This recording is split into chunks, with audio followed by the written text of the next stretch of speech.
They knew. They always knew. But the question is, did they warn us? In 2031, the world faced something far worse than COVID. A virus so intelligent, so perfectly engineered, it didn't just spread, it adapted. Faster than science, faster than policy. And what if I told you it wasn't entirely natural? Hidden inside boardrooms and labs worth billions were whispers of a new solution to an overpopulated world. Countries locked down before a single headline broke. Stockpiles vanished overnight. And somewhere, someone hit send on a document that should have never existed. This isn't science fiction. It's a glimpse of what's already in motion. And the worst part? You probably didn't even notice. What if the next pandemic is already here? Hit like, subscribe, and let's go. The year is 2033. On the surface, everything feels under control. Cities are cleaner, technology is smarter, and medicine has never been more advanced. Artificial intelligence runs most hospitals, diagnosing patients in seconds, optimizing treatments before a doctor enters the room. Gene editing promises to cure everything from cancer to congenital blindness. Vaccines? Delivered by drones, developed by algorithms. We've never had more power over biology, and yet something feels off. Behind the polished glass of research labs and pharmaceutical giants, warnings began to surface. Small spikes in rare infections. New strains appearing where they shouldn't. Reports that quietly disappeared. But no one questioned it, because progress looked beautiful. The world was still recovering from the scars of the 2020s. People were tired of lockdowns, of fear, of uncertainty. So when scientists spoke of anomalies, the world simply moved on. But pandemics don't announce themselves. They brew in silence. And by the time they scream, it's already too late. This story isn't about a virus we've seen before. It's about a system that's too advanced, too confident, and maybe, just maybe, too proud to notice when nature decides to strike back. Or worse, when someone uses nature as a weapon. The question now isn't, will there be another pandemic? The real question is, will we see it coming this time, or will we close our eyes until it's already begun? It started quietly. A single case in a small biotech hub outside Jakarta. A 27-year-old lab technician collapsed during a routine night shift. High fever, tremors, confusion. By the time medics arrived, she was unresponsive.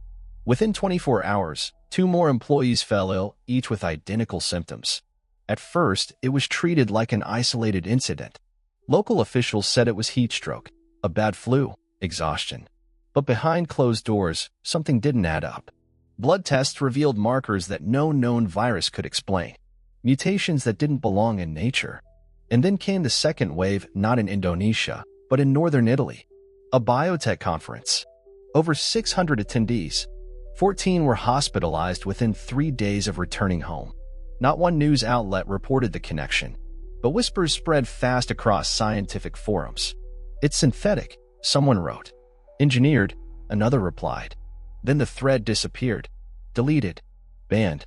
Silenced. A week later, the lead epidemiologist at a private Swiss lab vanished. No public statement. No police report.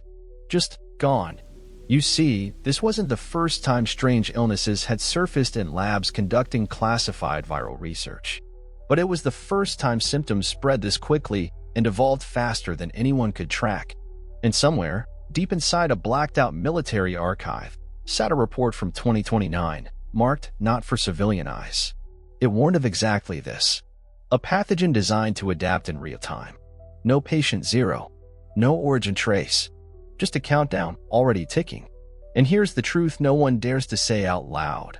What if the next global pandemic didn't begin in the wild, but in a boardroom? With a budget, a patent, and a purpose. By mid-2034, patterns began to emerge, and they didn't make sense. Clusters of the same neurological symptoms, confusion, sensory disorientation, sudden memory loss, began popping up in places with no connection. A high school in Toronto, a retirement home in Kyoto, a remote village in Chile. No shared travel history. No patient zero. But under a microscope, each blood sample showed a near-identical viral signature, one that mutates every 6 to 10 days. The World Health Federation issued a Level 2 alert, not enough to panic the public, but enough for governments to quietly start stockpiling antivirals and locking down research data.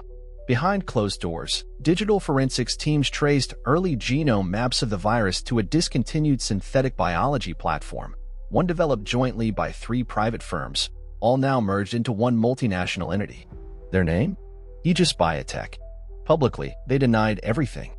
Privately, they moved their headquarters offshore. And still, the illness spread. But here's the twist. Most of those infected didn't die. They changed. Subtle at first. Insomnia. Heightened aggression. Then full emotional detachment. Some called it the hollowing. Experts debated, was it viral or psychological? But deep in a climate-sealed lab in Alaska, one neurologist noticed something chilling. Brain scans of infected patients showed activity patterns that had never been recorded in human history. Not chaotic, not random, coordinated. Like a signal, a message. The kind of pattern you don't find in natural evolution, but in code, artificial, programmed. And here's what no one was ready to say. What if this virus is not just alive? What if it's learning? What if the virus wasn't designed to kill, but to change us? That was the question Dr. Layla Hartman, a cognitive virologist from the University of Edinburgh, asked during a closed-door conference streamed only to select government scientists. Her research showed that the virus didn't just attack the body, it rewired the brain. Specifically, it targeted the limbic system, the emotional core. Victims showed reduced empathy, less fear, and disturbing levels of obedience to authority. And here's the terrifying part, it did so predictably. Like flipping a switch. In her presentation, Hartman unveiled a shocking theory. What if the virus was engineered not as a weapon of mass death, but of mass control? What if this was the first stage of something larger, a behavioral rewrite, done biologically, silently, and globally? Naturally, some called it conspiracy. Others demanded proof. So she showed it. Lab rats, exposed to synthetic variants of the pathogen, stopped resisting pain stimuli. Primates exhibited calm compliance in situations that normally triggered panic. The virus, or whatever it truly was, didn't destroy consciousness, it overwritten instinct. And here's where it gets darker. Geneticists analyzing the virus's RNA found embedded sequences, patterns that mirrored digital compression algorithms. Code. Literal code. Data. One segment translated to a string resembling binary. But no one knows what it says. And maybe that's the point. Maybe the real danger isn't what this virus does to our bodies, but what it's already doing to our minds. So now ask yourself, if someone out there figured out how to reprogram the human species, who would they test it on first? Today, scientists are closer than ever to decoding the mind. Neuroengineering has advanced so rapidly that we can now map emotional responses in real time. With devices the size of a coin, researchers can trigger calmness, suppress fear, or even enhance focus, all through controlled electrical impulses. In theory, it's revolutionary. In practice, it's terrifying, because the same tools that heal can also manipulate. In 2032, DARPA admitted to testing non-invasive neuromodulation on combat veterans to reduce trauma. What they didn't say is how easy it was to turn that technology into something else entirely. Meanwhile, in corporate labs across the globe, companies are racing to integrate AI with brainwave analysis. One breakthrough, developed in a joint project between a biotech firm and a cognitive science lab, allows AI to predict a subject's emotional state before they're even aware of it themselves. Now imagine combining that with a virus, engineered not just to spread, but to listen, to adapt, to sync with the human mind's vulnerabilities. It's no longer science fiction. In South Korea, a startup has developed a nanobot-based antiviral treatment that responds to neural feedback. The drug knows how you feel and adjusts. Incredible, yes. But who controls the settings? Who writes the rules? The deeper we go, the more the lines blur between medicine and control, between treatment and programming. And as scientists quietly admit in encrypted journals, if this virus was truly man-made, it may have been created using tools we haven't even made public yet. So the question is, are we fighting a disease or a design? Some say the virus was an accident, the result of reckless innovation, a lab experiment gone wrong. A few miscalculations, a rushed patent, and now the world teeters on the edge. Others believe it was intentional. A test. A prototype of behavioral control disguised as a public health emergency. The divide is growing, and so is the fear. On one side, biotech executives claim the mutations are natural, just faster than expected. This is evolution under pressure, they say. We're learning. We're adapting. But behind that calm reassurance, documents have leaked. Memos revealing years of covert funding for neuroviral research from both private defense contractors and public agencies. The real shock? Some governments may have known. In underground forums, whistleblowers share images of military field manuals outlining non-lethal population influence through pathogen vectors. Code words, cold language, a new kind of warfare. And yet, not everyone agrees it's evil. Some call it necessary. In a world spiraling into chaos, climate collapse, food shortages, population spikes, maybe control isn't the enemy. Maybe it's the only way to survive. But here's where the theories crack. Because if this is the price of survival, why didn't we get to choose? Why weren't we told? Instead, families watch loved ones become strangers. Parents speak to children who feel empty, quiet, changed. And as one anonymous virologist wrote in a letter never meant to be seen, it worked. The virus did exactly what it was designed to do. The only thing we got wrong was assuming it would stop. So now, we ask, who really benefits from a calmer, quieter world? It didn't happen overnight, but it was fast. By 2036, more than 40% of the global population showed signs of neuroadaptive change. Not illness, not death, but transformation. Emotional suppression, cognitive synchronization, a strange, collective calm. Crime rates plummeted, but so did creativity. Protests disappeared, but so did passion. Art, music, literature, all became eerily uniform. Some called it peace. Others whispered a darker word, compliance. In remote regions untouched by advanced medicine, clusters of unaffected people emerged. But they were labeled erratic, unstable. Some were quietly institutionalized. Others disappeared. Scientists tried to push back. But research grants were revoked. Labs were restructured. Data erased. And in its place, a new scientific doctrine emerged, biobehavioral alignment. The idea that the mind could and should be optimized for stability, for safety.